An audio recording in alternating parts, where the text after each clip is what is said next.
हे hello what's up everyone. तो हमने part A का फर्स्ट चैप्टर कंप्लीट कर लिया था। कंप्लीट होने के बाद हमने उसमें देखा कि हिस्ट्री क्या है, ट्रेड और कॉमर्स की हिस्ट्री क्या है, मतलब कैसे कैसे ट्रेड और कॉमर्स स्टार्टिंग में स्टार्ट हुआ और कैसे कैसे हम चीज़ों को बिज़नेस के अकॉर्डिंग सेट करने लगे। तो बिज़नेस का फिर हमने कॉन्सेप्ट देखा। देन हमने देखा ह्यूमन एक्टिविटी कैसी कैसी होती हैं। जैसे फर्स्ट ह्यूमन एक्टिविटी मतलब economic activity, non economic activity. तो ये सब कुछ कंप्लीट करने के बाद अब बात करते हैं सेकंड चैप्टर। तो वेट,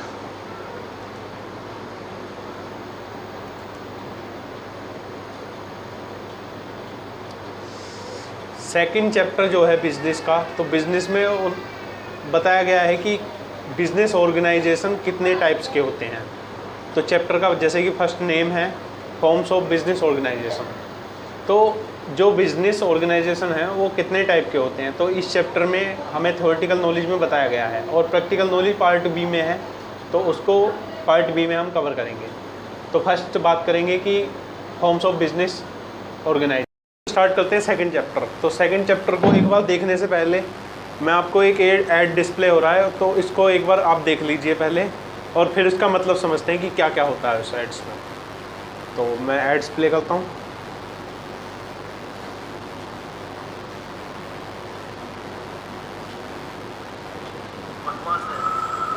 तू ये स्कीम देख, ये एक बार 50,000 रुपए डाल, 6 महीने बाद हर महीने जिंदगी भर के लिए 10,000 रुपए।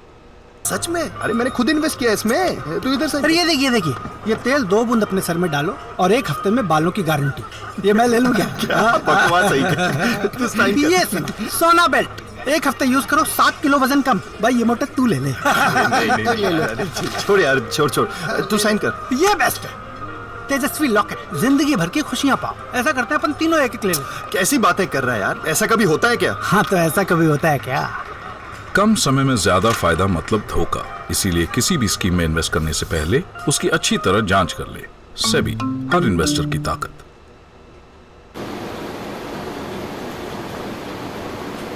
हाँ, तो ये जो एड्स हमें देखने को मिला, ये एड्स मिला कि बहुत सी कंपनी होती हैं, जैसे और भी कंपनी हैं, जैसे कुछ कंपनी आई थी पहले, तो वो मतलब एक अपना प्रोजेक्ट प्लान दिखाती हैं और उसके बाद क्लाइंट्स को अट्रैक्ट करती हैं अपने प्लान्स के ज़रिए।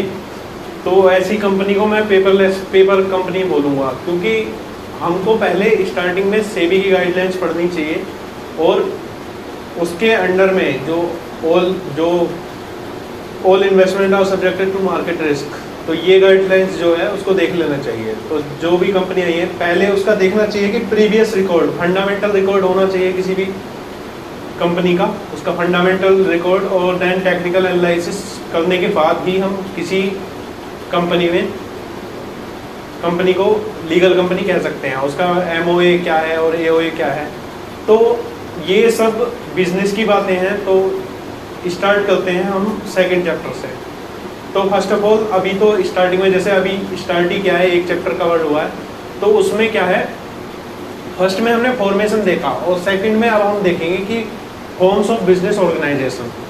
जो बिजनेस ऑर्गेनाइजेशन है उसके मतलब कितने टाइप का बिजनेस ऑर्गेनाइजेशन है, मतलब टाइप्स ऑफ बिजनेस, कि बिजनेस के टाइप्स क्या क्या हैं, मतलब किन किन तरह से बिजनेस हम कर सकते हैं और करा सकते हैं। तो स्टार्ट करते हैं theoretical part, second part A, second chapter. तो फॉर्म्स ऑफ बिजनेस। तो फॉर्म्स ऑफ बिजनेस, 1 मिनट में पेन्स वेट।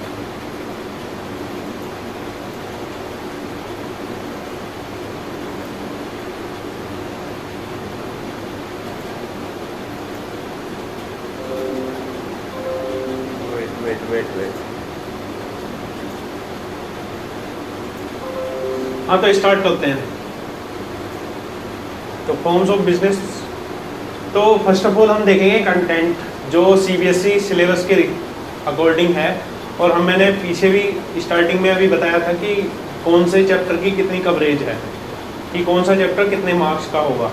तो उस हिसाब से हम थ्योरेटिकल पढ़ेंगे, देन फिर पार्ट बी में प्रैक्टिकल देखेंगे उसको। तो फर्स्ट ऑफ ऑल कंटेंट। तो कंटेंट में क्या क्या है, कंटेंट में ये टाइप्स बताए हुए हैं बिजनेस के सिंप्लीफाइड, देन इसका डिटेल्ड वर्जन है इस चैप्टर के अंदर। तो स्टार्टिंग में बताया गया है कि सोल प्रोप्राइटरशिप होती है। तो सोल प्रोप्राइटरशिप कौन सा बिजनेस है, मतलब उसको मतलब कितने पर्सन कर सकते हैं मिलके, या जॉइंट वेंचर के साथ कर सकते हैं, या गवर्नमेंट अंडरटेकिंग है, उसमें पब्लिक अंडरटेकिंग है या प्राइवेट अंडरटेकिंग है। तो वो सब बातें इस थ्योरेटिकल पार्ट में हम इस चैप्टर में हम करेंगे। तो करते हैं स्टार्ट। First soul proprietorship. तो सोल प्रोप्राइटरशिप को देखेंगे, इसका कंसेप्ट देखेंगे कि ये होता क्या है sole proprietorship. Then merits and limitation. Merits and limitation मतलब जैसे कोई भी कंपनी है या कोई भी प्रोडक्ट है तो उसका अच्छाई भी होती है, उसमें बुराई भी होती है। तो कुछ उसकी एडवांटेज भी होती हैं और कुछ उसकी डिसएडवांटेज भी होती हैं। हम थ्योरेटिकल इसमें पढ़ेंगे कि एडवांटेज क्या है, डिसएडवांटेज क्या है, कि उसमें अच्छाइयाँ क्या हैं। इस सोल प्रोप्राइटरशिप बिजनेस को करने में हमें मतलब क्या उसकी एडवांटेज हैं और क्या उसके लिमिटेशन हैं, डिसएडवांटेज हैं। तो उनको सबको देखने के बाद ये जितने भी टाइप के बिजनेस हैं तो उनके बारे में थ्योरेटिकल नॉलेज में बताया गया है कि इसकी ये एडवांटेज है, इसकी ये डिसएडवांटेज है। आगे जो ब्रॉड व्यू में पढ़ेंगे हम तो उसके बारे में डिफरेंशिएट भी करेंगे कि मतलब सोल प्रोप्राइटरशिप का पार्टनरशिप फर्म के साथ या पार्टनरशिप फर्म का कंपनी के साथ, मतलब कंपैरिजन, डिस्टिंग्विश बिटवीन। तो 8 मार्क्स का क्वेश्चन आता है डिस्टिंग्विश बिटवीन का। तो अभी तो पेपर के काफ़ी दिन है, तो फर्स्ट हम इसको देख लेते हैं, एक बार चेकआउट करते हैं। तो फर्स्ट है सोल प्रोप्राइटरशिप। तो सोल प्रोप्राइटरशिप में हम इसका कंसेप्ट देखेंगे, मेरिट देखेंगे, लिमिटेशन देखेंगे। एक मिनट, हाँ, तो लिमिटेशन देखेंगे। देन बात करेंगे हम HUF, हिंदू अनडिवाइडेड फैमिली। तो इसमें पढ़ेंगे इसका कंसेप्ट। HUF का इसमें मेरिट्स और लिमिटेशन, कोई भी बिजनेस है या कोई भी कंपनी है उसके मेरिट डिमेरिट्स होते हैं, लेकिन यहाँ HUF जो कंसेप्ट है वो एंशिएंट टाइप का है। जैसे पुराने उसमें जैसे बोले तो गुरु नानक देव या ये सब हिंदू अनडिवाइडेड फैमिली में मतलब कविता होता था एक, तो वो भी पढ़ेंगे हम, कंसेप्ट पढ़ेंगे। और इसमें थोड़ा सा एक अमेंडमेंट एक्ट आया हुआ है, तो हिंदू एक्ट में, तो इसका पढ़ेंगे। देन पढ़ेंगे पार्टनरशिप क्या होती है,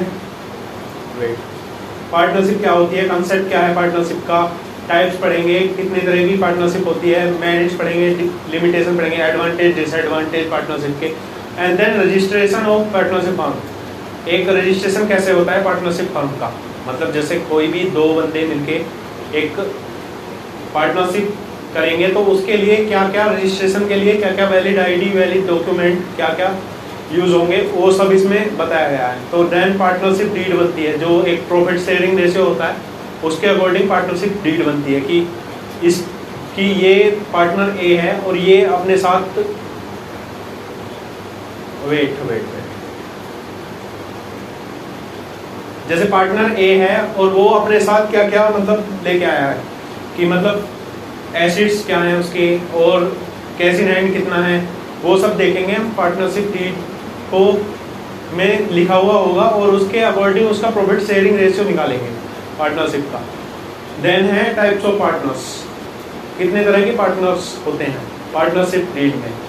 तो कुछ पार्टनर होते हैं जैसे प्रॉफिट शेयरिंग रेशियो के लिए होते हैं, कुछ अनलिमिटेड लायबिलिटीज़ के लिए होते हैं, तो ये पार्टनर्स होते हैं। तो इन सब का डिटेल वर्जन हम पढ़ेंगे इस चैप्टर में। तो अभी ये कंटेंट है, इसको क्लियर करा दूँ कि उसमें क्या क्या है कंटेंट में। तो कंटेंट में हमने देखा, देन है कोऑपरेटिव सोसाइटी। तो कोऑपरेटिव सोसाइटी, जैसे कोऑपरेटिव सोसाइटी हम कह सकते हैं जैसे है हमारी इफको। तो जैसे इफको है कोऑपरेटिव सोसाइटी है, तो उसका कॉन्सेप्ट देखेंगे कि कैसे कैसे मतलब कोऑपरेटिव सोसाइटी कैसी होती है और उसका कॉन्सेप्ट क्या है, कि कोऑपरेटिव सोसाइटी मतलब रजिस्टर्ड कराने के लिए क्या क्या डॉक्यूमेंट है, ये सब कुछ देखेंगे। देन मेरिट्स देखेंगे, मतलब एडवांटेज क्या है इसके, और लिमिटेशन देखेंगे कि इसके लिए क्या क्या लिमिटेशंस हैं, मतलब क्या डिसएडवांटेज है इसकी। देन बात करेंगे कंपनी। तो मेन है कंपनी।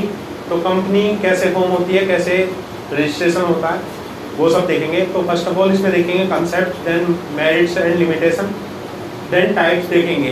तो टाइप्स में private company, public company and one person company. जो कंपनीज होती है वो 3 टाइप्स में फॉर्मेशन कर सकते हैं उसका, या तो प्राइवेट अंडरटेकिंग के द्वारा, या प्राइवेट एंड पब्लिक अंडरटेकिंग के द्वारा पब्लिक कंपनी, या ओपीसी मतलब वन पर्सन कंपनी। कोई सिंगल पर्सन भी अपनी कंपनी कैसे ओपन कर सकता है।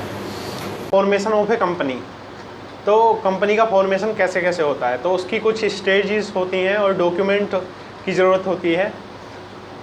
उसके बाद एक कंपनी ओपन होती है। तो इसमें फर्स्ट में है स्टेजेस, क्या क्या स्टेजेस होती हैं जिनको कंप्लीट करना होता है 1 बाय 1, मतलब जो स्टेजेस हैं फॉर्मेशन के लिए। जैसे कुछ भी किसी भी चीज़ का हम स्टार्टिंग करें तो मटेरियल आता है, और ये सब मटेरियल आता है और फर्नीचर आता है, मतलब स्टार्टिंग में बता रहा हूँ। जैसे कोई भी चीज़ है उसको स्टार्टिंग करोगे, जैसे कोई भी हम कपड़े की शॉप लें या कुछ भी, तो स्टार्टिंग में पहले उसको रेंट दिया जाता है और देन उसकी गुडविल्स के लिए किया जाता है, देन उसको फर्नीचर्स होता है, देन उसके इम्पोर्टेंट डॉक्यूमेंट होते हैं उसको रजिस्टर्ड कराने के लिए। तो 1 बाय 1 ये स्टेजेस हैं, तो जिनको कंप्लीट करते हुए with document, important document use करके हम फॉर्मेशन कर सकते हैं एक कंपनी का। तो एट लास्ट में है choice of form of business organisation, मतलब चॉइस हम कह सकते हैं। इसमें जैसे चॉइस दी गई है, चॉइस इसलिए दी गई है क्योंकि इसमें डिस्टिंग्विश कराया है, मतलब डिफरेंस बताया है कि मतलब एक कंपनी का एक प्राइवेट, मतलब एक प्राइवेट कंपनी का एक पब्लिक कंपनी के साथ डिफरेंस क्या कराया गया। तो इसमें प्राइवेट कंपनी और पब्लिक कंपनी के बीच में जो डिफरेंस होता है वो सब कुछ बताया गया है इसमें। तो फर्स्ट है, अब स्टार्ट करते हैं टॉपिक। तो फर्स्ट देखेंगे हम इंट्रोडक्शन पार्ट। तो ये इंट्रोडक्शन पार्ट है। तो इंट्रोडक्शन ऑब्वियसली बिजनेस का ही इंट्रोडक्शन होगा। तो बात करेंगे इंट्रोडक्शन। तो इंट्रोडक्शन में बिजनेस, जैसे बिजनेस इंट्रोडक्शन। तो a business enterprise is an organization which is engaged in some business or commercial activities।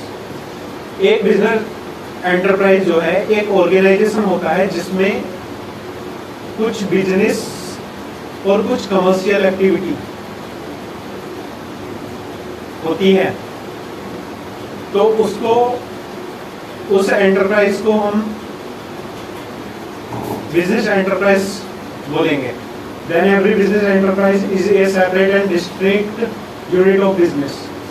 कोई भी बिजनेस एंटरप्राइजेज है, बिजनेस एंटरप्राइजेज मतलब हम कह लें कोई भी कंपनी है या तो प्रोप्राइटरशिप है, सोल प्रोप्राइटरशिप है, ये पार्टनरशिप है, तो सबकी अपनी एक सेपरेट लीगल एंटिटी होती है।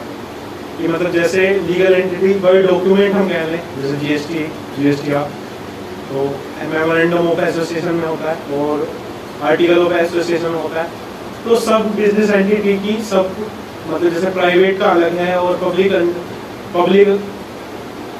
का अलग है, तो ओपीसी की अलग कैरेक्टरिस्टिक है, सेपरेट लीगल एंटिटी है।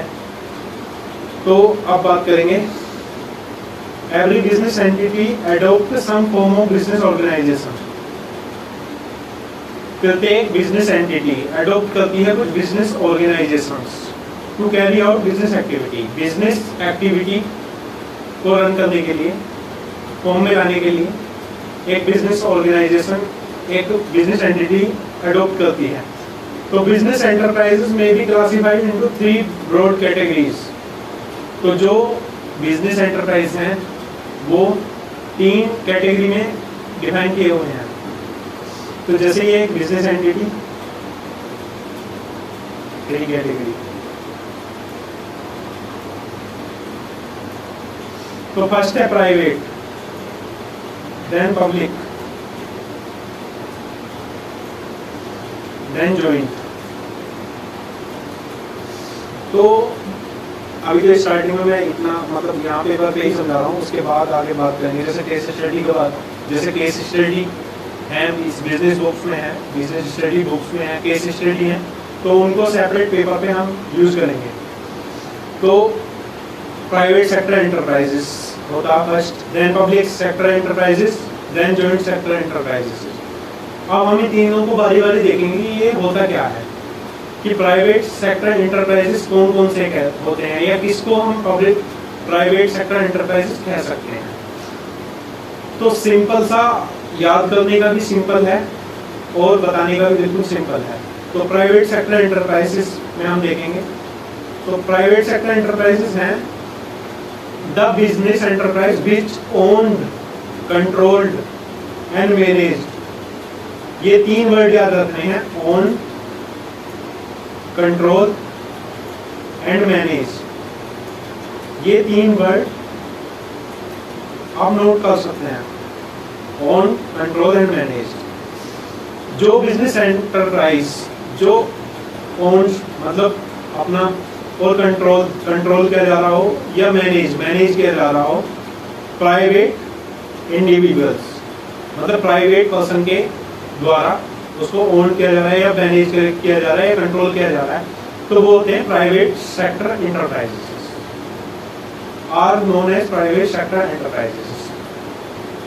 अब थोड़ा सा पढ़ते हैं। These enterprises work with the main motive of earning profit. Obviously बात है, कोई भी बिजनेस एंटरप्राइजेस या कोई भी कंपनी ओपन हुई है, एनजीओ की बात तो अलग है, लेकिन कोई भी हुई है तो उनका एक ही मोटिव होता है कि मतलब प्रॉफिट अर्न करना। जैसे एग्जांपल दिए हुए हैं, Reliance India limited, Tata company, Birla company, Wipro, etcetera et cetera. तो मेन ये है कि हमें ये तीन पॉइंट याद रखने हैं, own, control, managed. Wait, then बात करेंगे पब्लिक सेक्टर एंटरप्राइजेस की। तो पब्लिक सेक्टर एंटरप्राइजेस जैसे नाम आता है तो एकदम दिमाग में क्या आता है कि पब्लिक सेक्टर एंटरप्राइजेस क्या होने चाहिए। ऑब्वियसली सी बात है कि पब्लिक सेक्टर एंटरप्राइजेस वो होने चाहिए जिन्हें own, control and manage by central and state government. मतलब इसको हम ब्रैकेट में रखें तो हम कह सकते हैं पब्लिक सेक्टर जो बिजनेस एंटरप्राइज जिसको कंट्रोल, ओन और मैनेज किया जा रहा है पब्लिक एंटरप्राइजेस से, मतलब पब्लिक सेक्टर से। तो पब्लिक सेक्टर में क्या क्या हुआ, पब्लिक सेक्टर में सेंट्रल गवर्नमेंट, स्टेट गवर्नमेंट। तो ये public enterprise, public sector enterprises है। अब देखते हैं इसका थोड़ा सा। These enterprise work with the main motive of service. इसका मेन मोटिव क्या होता है पब्लिक सेक्टर एंटरप्राइज का, तो ये सर्विस प्रोवाइड करती है। अर्निंग प्रॉफिट एक डिफरेंट मोटिव है, लेकिन ये मतलब करती क्या है, ये सर्विस प्रोवाइड करती है। जैसे लॉजिस्टिक कंपनीज होती हैं, जैसे वेरिएंट और ये सब, तो इनका मेन मोटिव है सर्विस को सेल करना, मतलब विद इन इंडिया और फ्रॉम अब्रॉड। तो first SAIL, Steel Authority of India Limited, then GAIL, Gas Authority of India Limited, then LIC, et cetera etcetera.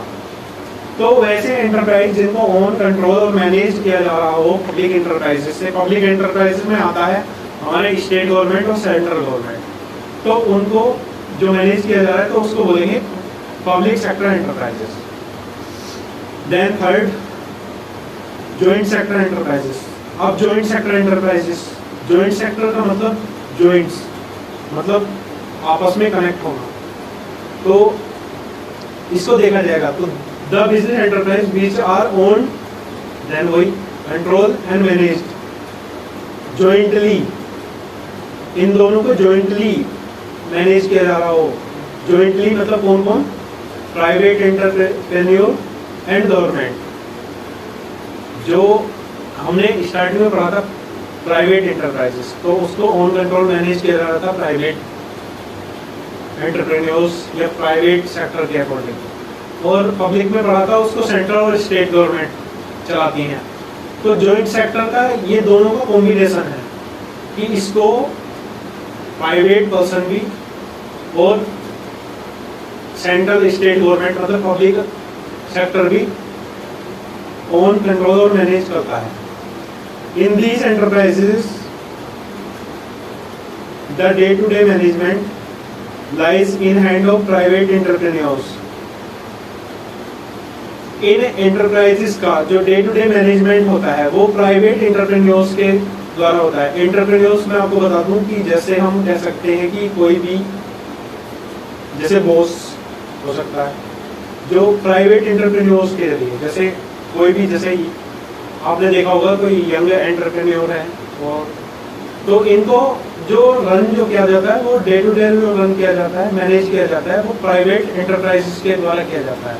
Where areas government control या and governments control and super, मतलब private entrepreneurs and then supervision के लिए government control and then supervision by its members.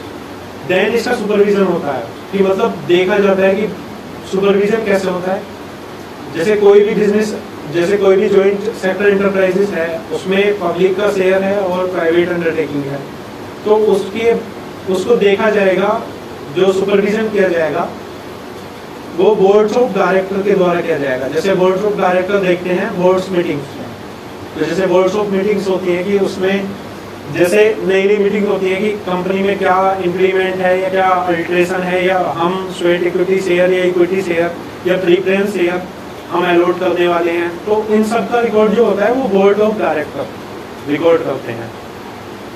Board of director board meeting में इन सब का record करते हैं। Record मतलब सुपरविजन, मतलब इन सब को देखते हैं। जैसे एग्जांपल मारुति उद्योग लिमिटेड, तो ये एक जॉइंट सेक्टर एंटरप्राइज है, मारुति उद्योग लिमिटेड। देन कोचिन रिफाइनरी, ये एक जॉइंट सेक्टर एंटरप्राइजेस है। Then et cetera et cetera.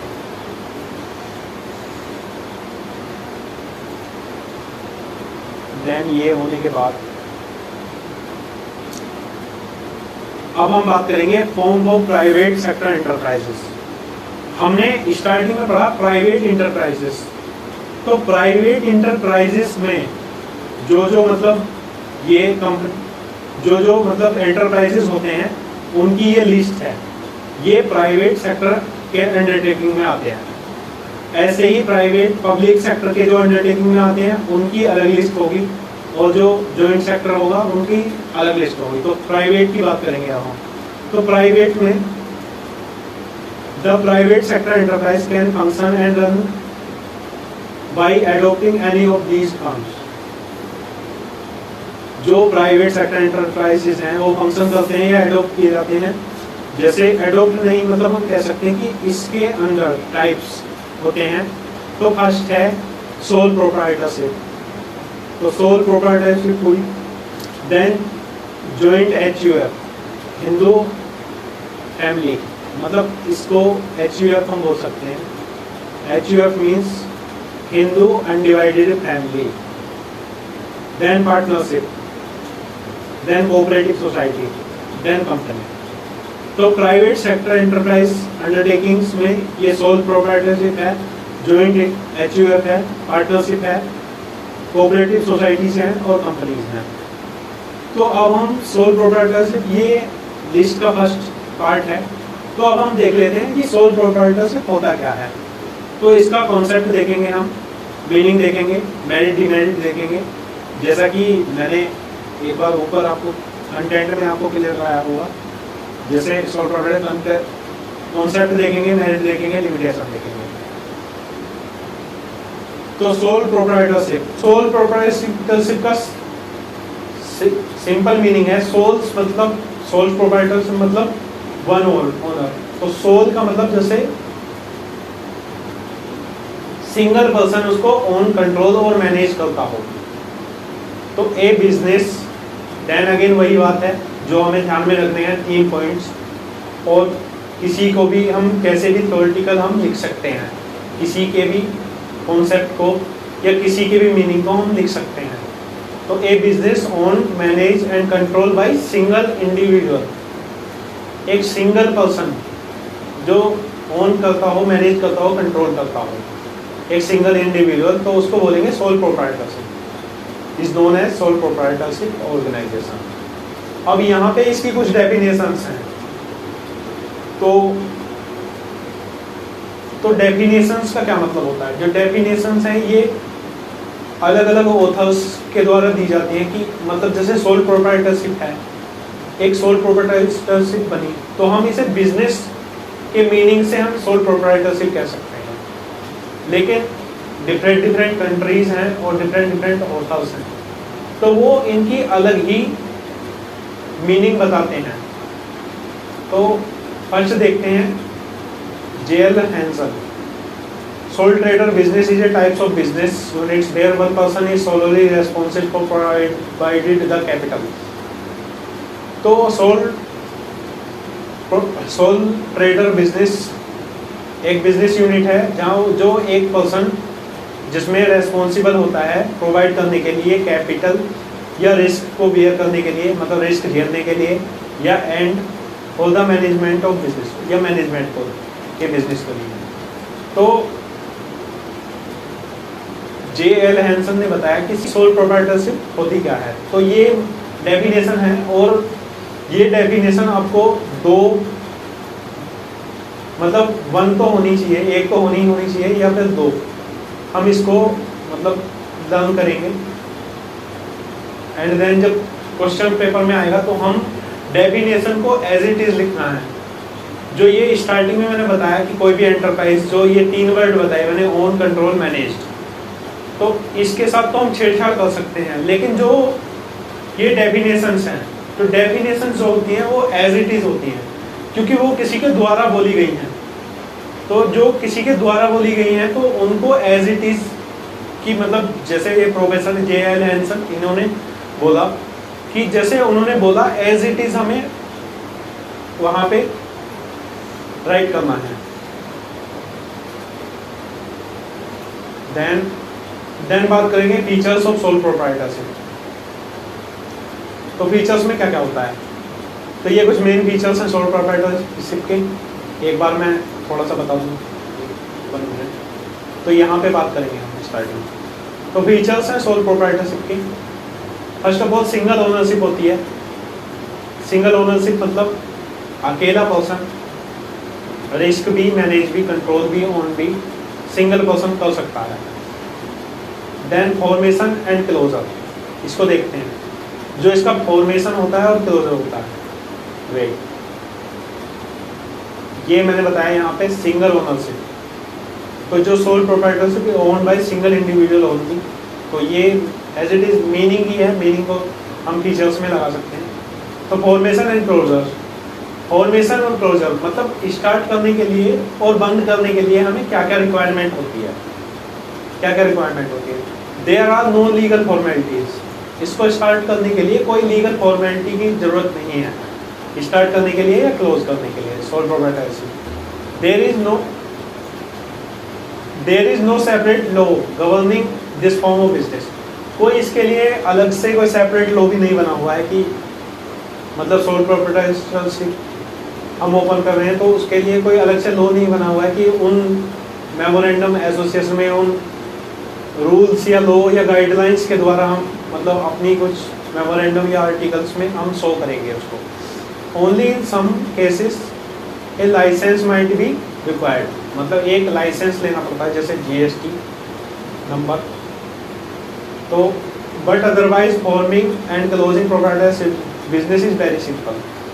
तो ये बहुत सिंपल बिजनेस है, मतलब आपने मतलब 1 पर्सन ने कोई भी अपनी सोल प्रोप्राइटरशिप फर्म ओपन की तो कोई भी मतलब एक सिंगल रजिस्ट्रेशन मतलब लाइसेंस लेके भी हम इसको स्टार्ट कर सकते हैं। देन अनलिमिटेड लायबिलिटीज, तो इसका मैं बताऊं आपको अनलिमिटेड लायबिलिटी, जो लायबिलिटी है, जो दायित्व है तो प्रोप्राइटरशिप में जो प्रोप्राइटर है वो पर्सनली लायबल होता है ऑल द डेब्ट और ऑफ द बिजनेस। जो मतलब कंपनी के पास उधार है या लायबिलिटी है, उसका दायित्व है, चुकाना है जो, तो उसके लिए एक सिंगल पर्सन जिसने ओपन की है सोल प्रोप्राइटरशिप, तो वो ही उसके लिए लायबल है। एंड एक सिंपल इसमें इन केस बिजनेस लॉस, अगर इस बिजनेस में लॉस होता है तो if the business asset are not sufficient, जो बिजनेस के एसेट्स हैं वो सफिशिएंट नहीं है उसके दायित्व को पूरा करने में, तो जो प्रोप्राइटर है वो उनको सेल करके लायबिलिटी को पे आउट कर सकता है। तो अनलिमिटेड लायबिलिटी है, मतलब जो दायित्व है वो ज़्यादा है। अनलिमिटेड इसलिए कहेंगे क्योंकि जो दायित्व हैं प्रोप्राइटरशिप के वो खाली एक सिंगल पर्सन के ऊपर है, इसलिए अनलिमिटेड लायबिलिटी है। जैसे कोई पार्टनरशिप फर्म हुई तो यहाँ पार्टनर्स हैं, मतलब जो लायबिलिटीज़ हैं उसको पे ऑफ करने के लिए पार्टनर्स हैं, तो वहाँ पे लायबिलिटी का थोड़ा कम हो जाता है।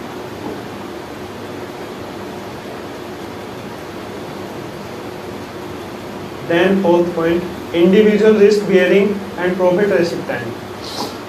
तो सोल प्रोप्राइटरशिप फर्म में जो रिस्क है वो सिंगल इंडिविजुअल उठाता है, सिंगल, जैसे इसमें लायबिलिटी इसमें रिस्क। जो sole beneficiary of all reward is only one person. अगर प्रॉफिट होता है तो उसका भी बेनिफिशियरी वो सिंगल पर्सन होगा। Likewise if there are losses, अगर लॉसेस हैं then he she alone has to bear them. अगर लॉसेस है प्रॉफिट है वो अकेला पर्सन उसको उठाने के लिए लायबल है। बस ही और she alone bear the risk of business, मतलब प्रॉफिट और रिस्क जो भी है उस सिंगल पर्सन को ही उठाना है। देन बात करेंगे वन मैन कंट्रोल। तो ये सिंपल सा पॉइंट है, इसे आप अपने आप भी लिख सकते हैं, लेकिन मैं बता दूं फिर भी आपकी जानकारी के लिए। The proprietorship is a sole owner of the firm and has full control over it. जो प्रोप्राइटर है वो फुल कंट्रोल रखता है अपने अंडर में, तो इसे कहते हैं वन मैन कंट्रोल। जो पावर्स हैं, जो ओन मैनेजमेंट कंट्रोल्ड है, वो एक सिंगल प्रोप्राइटर अपने अंडर में रखता है। नो सेपरेट लीगल एंटिटी, कोई इसकी सेपरेट लीगल एंटिटी नहीं होती। क्यों नहीं होती सेपरेट लीगल एंटिटी? इसलिए नहीं होती क्योंकि इसके लिए कोई लीगल आइडेंटिटी सेपरेट फॉर्म नहीं है, कि मतलब जो उसकी सेपरेट लीगल एंटिटी हो। मतलब एक सिंपल सा आपने स्टार्ट किया किसी ने भी और एक रजिस्ट्रेशन या लाइसेंस लिया और उससे भी सोल प्रोप्राइटरशिप ओपन कर सकते हैं। Then lack of business continuity, ये मेन पॉइंट है। जो बिजनेस कंटिन्यूटी है, जैसे ग्रोइंग, जो बूस्टअप या ग्रोइंग, जो कोई भी बिजनेस है उसका बूस्टअप या ग्रोइंग जो होता है उसमें कमी होती है, क्योंकि सिंगल पर्सन है वो या तो प्रॉफिट की तरफ देखे या अपनी लायबिलिटीज़ की तरफ देखे या उसको मैनेज कंट्रोल कर कैसे करे, तो उसमें इसकी कमी होती है कि ग्रोइंग एक्चुअल में कम होते हैं। तो स्मॉल साइज ये सिंपल है, छोटा सा बिजनेस होता है। तो देन जो मैंने बताया उसको पढ़ के आप मतलब यहाँ पे थ्योरेटिकल आप बना सकते हैं, लिख सकते हैं समझ के। तो मेन जो है हमें याद क्या रखना है कि फीचर्स क्या है सोल प्रोप्राइटरशिप के। सिंगल ओनरशिप, जैसे मैंने बताया सिंगल ओनरशिप होती है। फॉर्मेशन एंड क्लोजर, उसको फॉर्मेशन और क्लोजर करने के लिए कोई नोट्स मतलब कोई लीगल एंटिटी की ज़रूरत नहीं होती। अनलिमिटेड लायबिलिटी होती है, जो दायित्व हैं वो खाली एक सिंगल पर्सन के ऊपर होते हैं, तो अनलिमिटेड लायबिलिटी है। Individual risk bearing and profit recipient, मतलब वो अकेला ही रिस्क और प्रॉफिट दोनों को बेयर करने के लिए लायबल है। Then one man control, single person control करता है। Then lack of business continuity, business की कंटिन्यूटी मतलब जो बिजनेस की ग्रोथ है और जो बिजनेस का बूस्टअप है तो उसमें थोड़ी कमी होती है। मतलब जैसे ग्रोइंग है वो स्टार्टिंग में थोड़ा लो लेवल पे, मतलब स्टार्टिंग में जो ग्रोइंग परसेंटेज है, जैसे एक पब्लिक कंपनी है और जैसे एक सोल प्रोप्राइटरशिप है, तो दोनों की ग्रोथ में जमीन आसमान का अंतर है, क्योंकि उसको जो मैनेज कर रहा है सोल प्रोप्राइटरशिप वो सिंगल पर्सन कर रहा है, और जो पब्लिक एंटरप्राइजेस हैं उसको एक प्राइवेट अंडरटेकिंग और पब्लिक अंडरटेकिंग मतलब सेंट्रल गवर्नमेंट और स्टेट गवर्नमेंट दोनों कंट्रोल में रखती हैं, और उसके लिए बोर्ड्स ऑफ मीटिंग होती हैं, बोर्ड्स ऑफ डायरेक्टर बैठते हैं, तो उसकी ग्रोथ होना लाजमी है। लेकिन यहाँ पे इसकी ग्रोथ में थोड़ा मतलब डीप डाउन है। तो देन स्मॉल साइज, एक छोटा सा मतलब स्मॉल साइज का होता है। फीचर्स देखने के बाद अपन पढ़ेंगे मेरिट डिमेरिट, मतलब उसके एडवांटेज और डिसएडवांटेज क्या क्या हैं। तो कोई भी चीज़ है जिसके एडवांटेज होते हैं उसके डिसएडवांटेज भी होते हैं। तो एडवांटेज क्या है? एडवांटेज हम बोलें बेनिफिट, बेनिफिट क्या क्या है? तो फर्स्ट है इसमें क्विक डिसीजन। तो मतलब एक सोल प्रोप्राइटरशिप है और एक सिंगल पर्सन ने ओपन किया हुआ है, तो वो अपनी मर्जी का मालिक है, मतलब कुछ भी क्विक डिसीजन ले सकता है, कुछ भी। जैसे पब्लिक एंटरप्राइज या प्राइवेट एंटरप्राइजेस में, वहाँ जैसे पब्लिक प्राइवेट एंटरप्राइजेस भी है तो 2 या 2 से ज़्यादा पर्सन मिलकर उसको ओपन करते हैं, तो उनकी सबकी सूझबूझ से और उनके सबके डिसीजंस से, मतलब जैसे भाई पोलिंग होती है उससे डिसीजन लिए जाते हैं, ऐसे ही प्राइवेट एंटरप्राइजेस में बोर्ड्स मीटिंग होती है उसमें डिसीजन लिए जाते हैं। तो यहाँ सिंगल पर्सन है, कोई डिसीजन ले सकता है। थ्योरेटिकल एक बार देख लेते हैं। In sole proprietorship firms all the decision are taken by the proprietor himself, अपने आप वो डिसीजन ले सकता है सारे। He is not suppose to consult any one और वेस्ट टाइम, मतलब वो किसी और से कंसल्ट नहीं कराएगा, मतलब जो खुद की सोल प्रोप्राइटरशिप है तो खुद ही वो डिसीजन ले सकता है। By quick decision immediate action can be taken which bring flexibility of operation. तो मतलब जैसे इमीडिएट एक्शन क्विक डिसीजन जो है वो फ्लेक्सिबिलिटी बढ़ाता है किसी भी बिजनेस ऑपरेशंस में।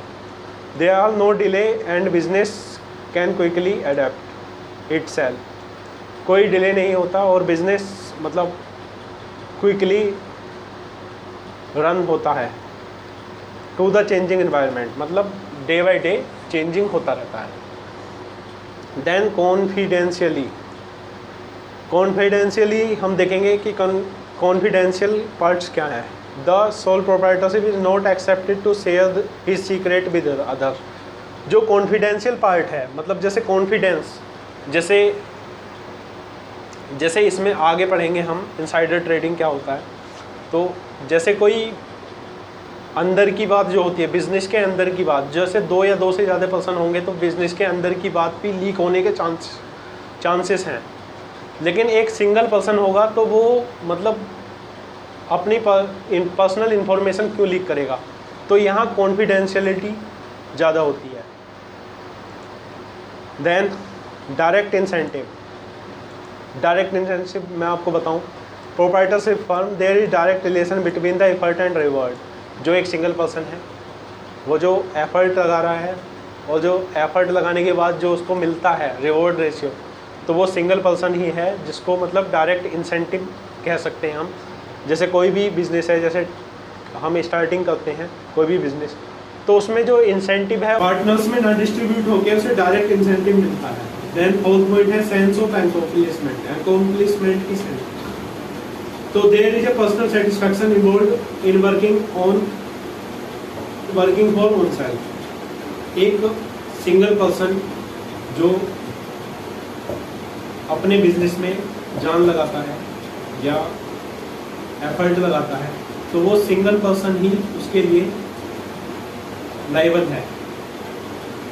The success in business is not only contribute to self satisfaction, कि मतलब जैसे उसने एफर्ट लगाया और उसको उसका सेटिस्फैक्शन मिला, कि मतलब संतुष्टि मिली, तो जो सक्सेस है बिजनेस में वो कंट्रीब्यूट नहीं होती उसके सेल्फ सेटिस्फैक्शन से, but also instills in the individual a sense of accomplishment and confidence। लेकिन जो उसका accomplishment है और जो सेंस है, मतलब जैसे उसको कॉन्फिडेंशियलिटी जो होती है और जो सेटिस्फैक्शन होता है, तो सिंगल पर्सन अपने ही दिमाग से कुछ स्टार्ट करे या मतलब उसमें कुछ अल्टर करे, मतलब चेंज करे, या तो सिंगल पर्सन ही सेटिस्फैक्शन फुल सेटिस्फैक्शन होता है कॉन्फिडेंशियलिटी के साथ। Fifth, easy to form and dissolve, मतलब हम इजीली उसको फॉर्म कर सकते हैं, मतलब सोल प्रोप्राइटर से हम इजीली हम बना सकते हैं एक लाइसेंस लेके, या कोई सेपरेट लीगल एंटिटी होती नहीं है उसकी, मतलब पेपर वर्क जो है उसका इतना नहीं होता और उसको इजीली हम डिसॉल्व कर सकते हैं।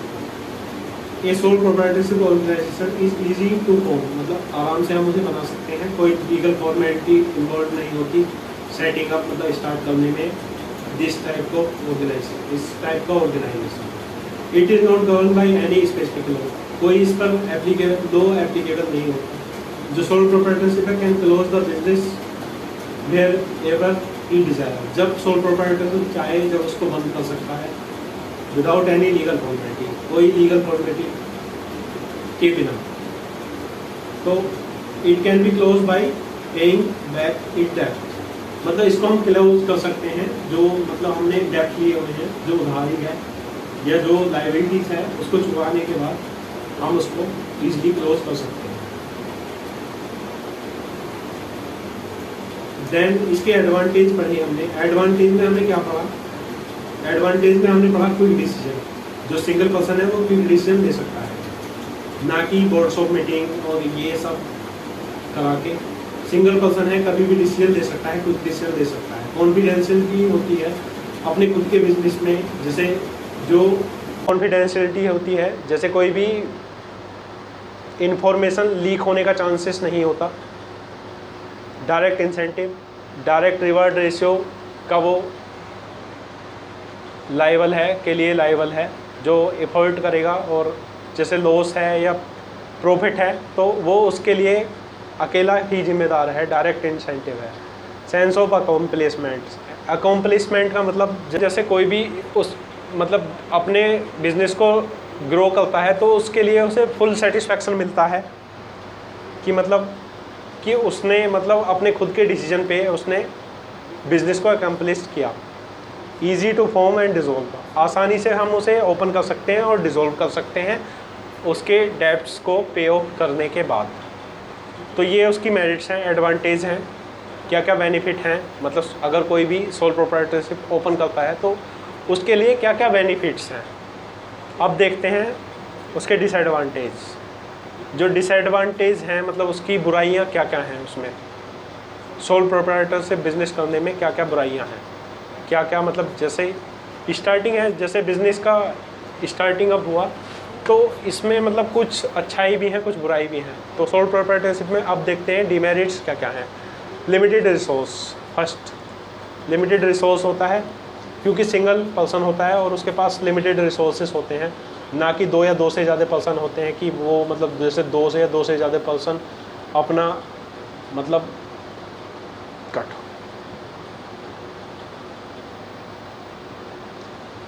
जैसे दो से ज़्यादा पर्सन अपना कैश इन हैंड या लाइबिलिटी या एसेट्स लेके आएंगे, मतलब रिसोर्सेज की थोड़ी कमी होती है सिंगल पर्सन के पास।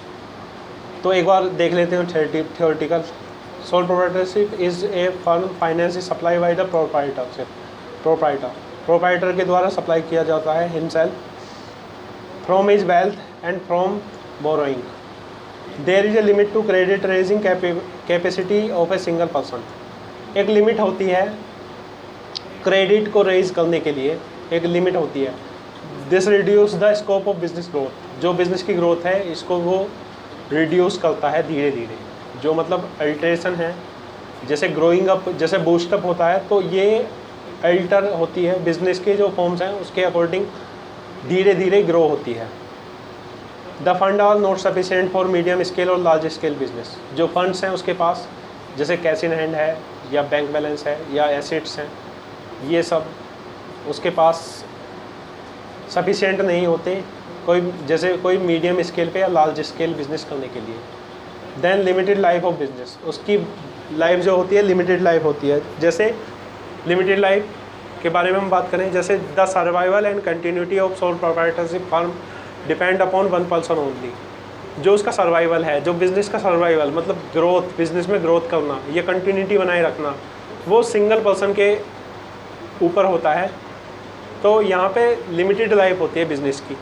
इफ़ द प्रोप्राइटर फेल, अगर कोई प्रोप्राइटर फेल हो जाता है, फॉल्स मतलब अगर वो प्रोप्राइटर फॉल्स इल, अगर बीमार हो जाता है या बिकम इंसॉल्वेंट, इंसॉल्वेंट मतलब या दिवालिया घोषित हो जाता है, जैसे इंसॉल्वेंट हो जाता है, देन द बिजनेस में कम टू एन एंड, जो बिजनेस है वो ख़त्म होने की कगार पर आ जाता है।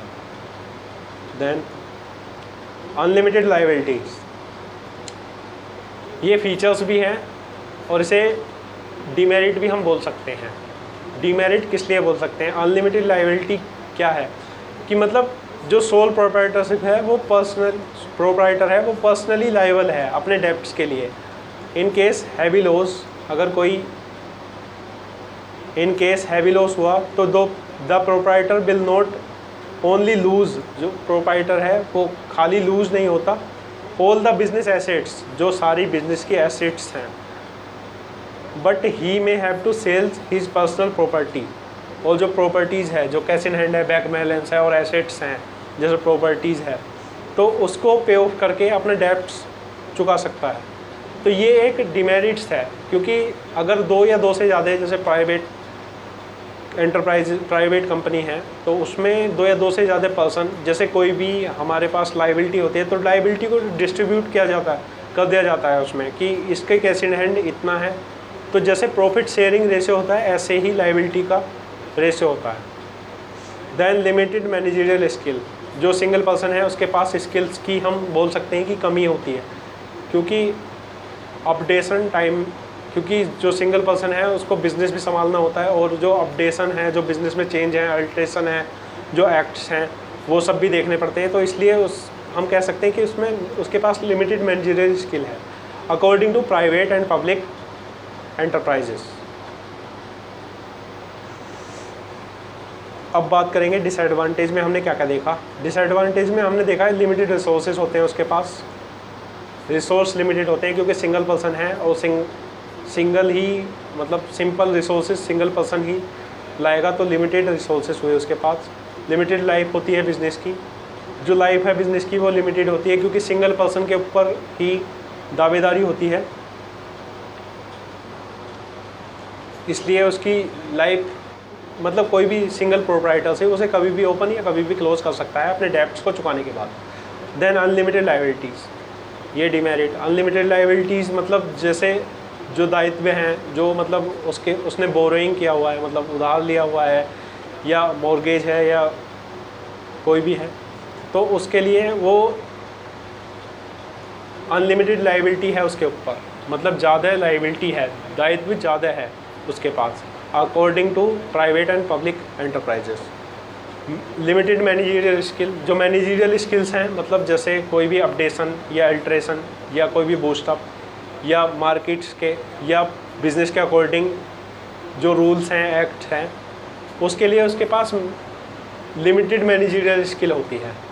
ये क्यों होती है ये मैंने आपको बताया है क्योंकि सिंगल पर्सन होता है, वो बिज़नेस को ग्रो भी करेगा और एक मतलब स्टार्टअप भी करेगा और उसको चलाए रखेगा, तो इसलिए उसके पास मतलब लिमिटेड स्किल्स होती हैं according to private and public enterprises. क्योंकि प्राइवेट एंटरप्राइजेस में 2 या 2 से ज़्यादा पर्सन होते हैं, क्योंकि वो देख लेते हैं कि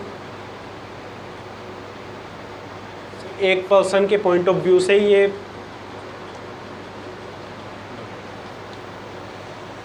किसी पर्सन के पॉइंट ऑफ व्यू से ये मतलब जैसे 2 पर्सन हैं आपस में बात करेंगे तो मैनेजरियल स्किल वो अपडेशन भी करते रहते हैं क्योंकि वहाँ ग्रुप्स ऑफ पीपल्स होता है और यहाँ पे सिंगल पर्सन है, इसलिए लिमिटेड मैनेजरियल स्किल्स है। Then conclusion. अब कंक्लूजन क्या है इसका? Sole proprietorship is suitable form of business for small scale enterprises. Sole proprietorship को हम काउंट कर सकते हैं स्मॉल स्केल एंटरप्राइजेस में। जो सोल प्रोप्राइटरशिप है वो सुटेबल है इंटरप्राइजेस विच रिक्वायर्स करें पर्सनल अटेंशन, मतलब खाली सिंगल पर्सन की अटेंशन एंड लिमिटेड कैपिटल के साथ रन होता है, such as local grocery shop, जैसे कोई भी ग्रोसरी शॉप या स्मॉल बेकरी शॉप या टेलरिंग शॉप या हेल्थ क्लिनिक या डॉक्टर क्लिनिक या लॉयर ऑफिस एक्सेट्रा। तो ये सोल प्रोप्राइटरशिप में आते हैं क्योंकि इनको सिंगल पर्सन रन करता है, इसलिए ये सोल प्रोप्राइटरशिप के पार्ट्स हैं। नेक्स्ट बात करेंगे हम केस स्टडी। जो केस स्टडी है इसके लिए हम सेपरेट लेक्चर बनाएंगे, सेपरेट वीडियो बनाएंगे जिसमें खाली ये केस स्टडी होंगी और जो इम्पोर्टेंट केस स्टडीज़ हैं उनको लिया जाएगा। HUF जॉइंट हिंदू फैमिली, मतलब HUF हिंदू अनडिवाइडेड फैमिली। अब इसको एक बार कवर अप करते हैं, कंसेप्ट देखते हैं इसका। The business carried out by members of a Hindu undivided family is known as joint Hindu family business. जो बिजनेस है वो हिंदू अनडिवाइडेड फैमिली के मेंबर्स के द्वारा चलाया जा रहा है, उसको बोलेंगे joint Hindu family business. Then this kind of business is not govern by industrial और कंपनीज एक्ट। इस तरह का बिजनेस इंडस्ट्रियल और कंपनीज एक्ट के द्वारा एप्लीकेबल नहीं होता, but it is govern by the Hindu succession act. लेकिन ये हिंदू सक्सेशन एक्ट के द्वारा एप्लीकेबल होता है, which exist under Hindu law, जो एग्जिस्ट करता है हिंदू लॉ के under. Then there are two condition for existence of joint Hindu family business. दो कंडीशन हैं एक हिंदू अनडिवाइडेड फैमिली या जॉइंट हिंदू फैमिली बिजनेस को रन करने के लिए। These are maximum 2 males member, 2 person हो maximum, must be there in family, एक फैमिली में 2 मेंबर्स हो। Existence of some ancestor properties.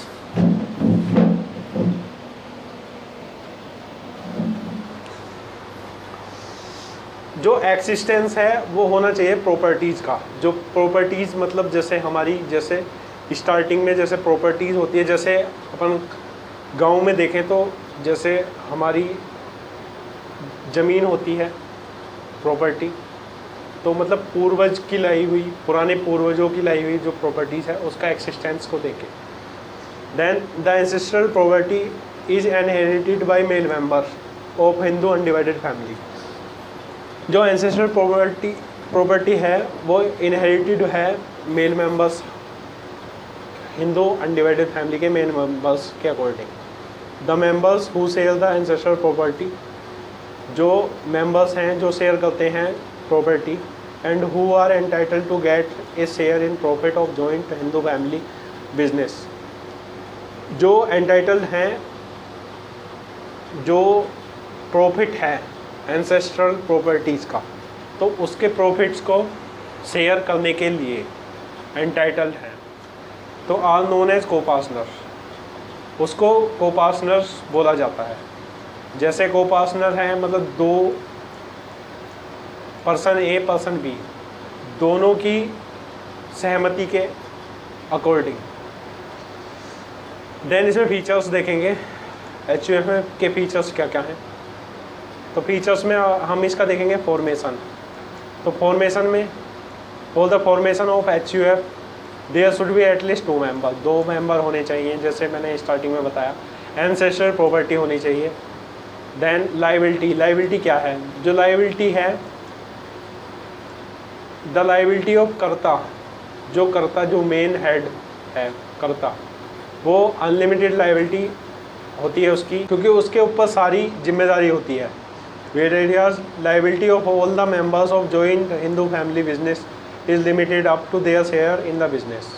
जो करता है, जो को-पार्टनर हैं, वो अपना प्रॉफिट शेयरिंग रेशियो आपस में डिस्ट्रीब्यूट कर सकते हैं। देन कंट्रोल के लिए HUF is managed and controlled by senior most member of the family is called कर्ता। जो सीनियर मेंबर है वो कंट्रोल और मैनेज करता है इस फैमिली को, इस HUF को। माइनर मेंबर, जो माइनर मेंबर होते हैं इन HUF business, a child become a member by birth. एक चाइल्ड जो अभी मतलब जो बर्थ से ही जन्मा है, तो उसके लिए कोई रेस्ट्रिक्शन मतलब वो मेंबर बन सकता है। And there is no restriction for minor to become a member of the business.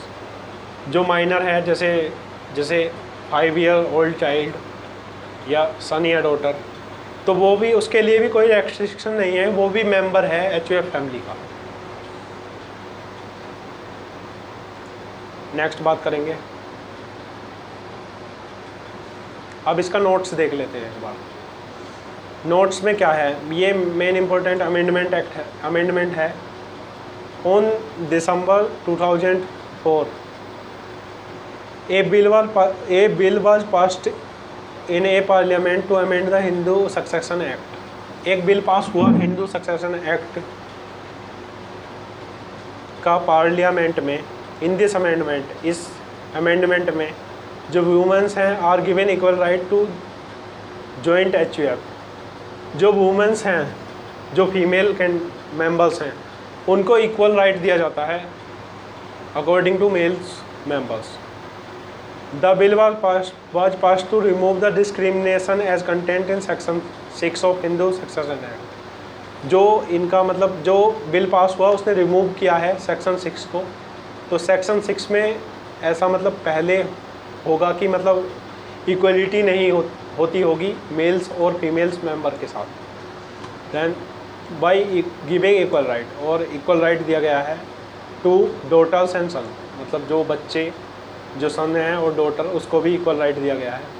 Now as per Mitakshara as well as Dayabhaga female can become co partner as well as the male member of joint Hindu family. जो दया भाग्य females